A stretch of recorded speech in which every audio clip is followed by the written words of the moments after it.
Isn't it comradeship, though, to just alert him of the decision that you have taken? I mean, this is someone you've enjoyed a good political relationship with.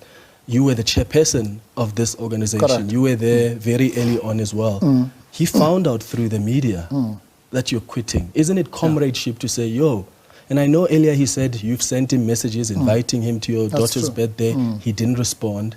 Could you not have sent an email or just a message and say, I see it's not going to be impossible for me to see you, but just note that this is a decision that I have made? No, I think if there's something that would have been uncomradely is that to deal with something like this in an email that's so impersonal after a relationship like this. That's why I tried, Clement. I tried many times to have this meeting because I believed, as you correctly point out, that we needed to sit down, and, we've had many discussions like that, very difficult discussions at many times, and he knows. In fact, he jokingly said one day that I summoned him to my office, which is true, for some discussion, and we had the discussion, that's it.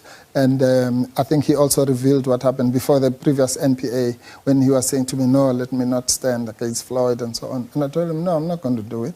But all those were face-to-face discussions. So he didn't want you to stand against Floyd? At that time, yeah. He has told that story that he felt that, it's too early to have that kind of contest. And I basically disagreed with him. But as I say, the point I'm making is that I didn't send him an email about that.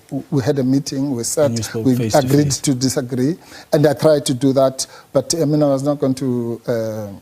If he was busy, he's busy. I don't think he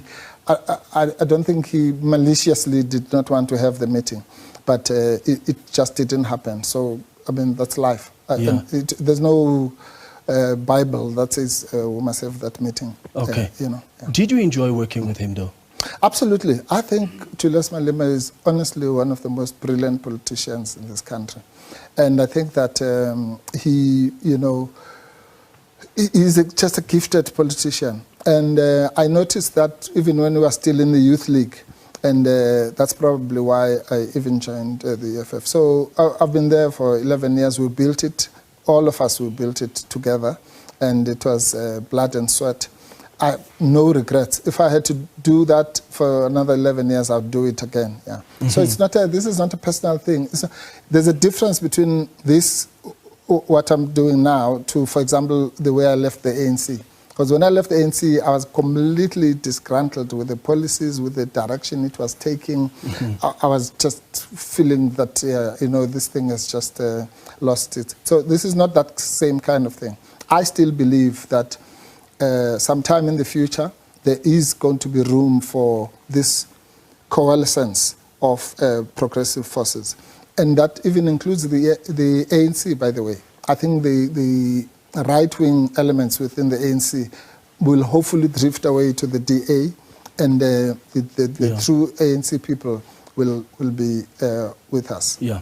Here's something that I always want to try to understand, Advocate, and this is not to say people are not allowed to change their minds, but I think it helps when there's some kind of explanation. No, fair enough. Your relationship with the former president has changed over time. I was watching an old clip earlier where you said, and I quote, Zuma has humiliated over 50 million South Africans for years now, over Nkandla, over state capture, all sorts of criminal activities. We won't nurse his feelings when he continues humiliating us, end quote. You clearly don't see him the same way now. So what has changed? Because you moved from despising him. And it's the same Zuma, yeah. And that's the same man. And now, but he's being so revered by many of you, including Floyd, who has also uttered almost similar comments before about him. Yes. Politics is something that maybe, I don't know how one can communicate this. There's a certain style in politics, of robustness, which is understood. So I can call you all sorts of things, and then we go out here and go and have a beer if you drink beer or whatever. So politics is not about truth and honesty. No, it's not. It's not dishonesty. You are a representative of a particular view, all right? And the nature of the beast is that I can't beat you up, so I must be as robust as possible to disagree with you. You know, there's this guy who's Donald Trump's Vance, yeah. He was trying to explain this the other day, that look, because they do the same thing. They say, no, but you said Trump is the worst thing and he's a criminal and what. And, you know, he explained what his own journey was with that particular experience. But that's how it works. It's a robust, it's much like what we do in court. Because in court, it's a robust thing, but some people even think after you've said all these things and what have you about your opponent from there, and then they get surprised that you actually can talk and have lunch together and so on. So it's part of a discipline which is a little bit similar. I mean, where I grew up, it was boxing. In boxing, we beat each other up and so on. And then in the end, when your nose is this side, you hug. Yeah, and the same guy who did that, yeah. So it's something like that. So there's former President Zuma is a very seasoned politician. So he always laughs when people come and this thing. But this one said this one said this.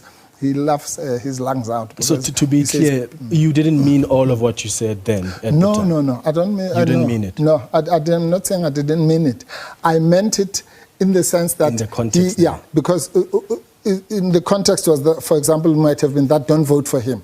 So I meant don't vote for him because I didn't want people to vote for him in that particular context, yeah.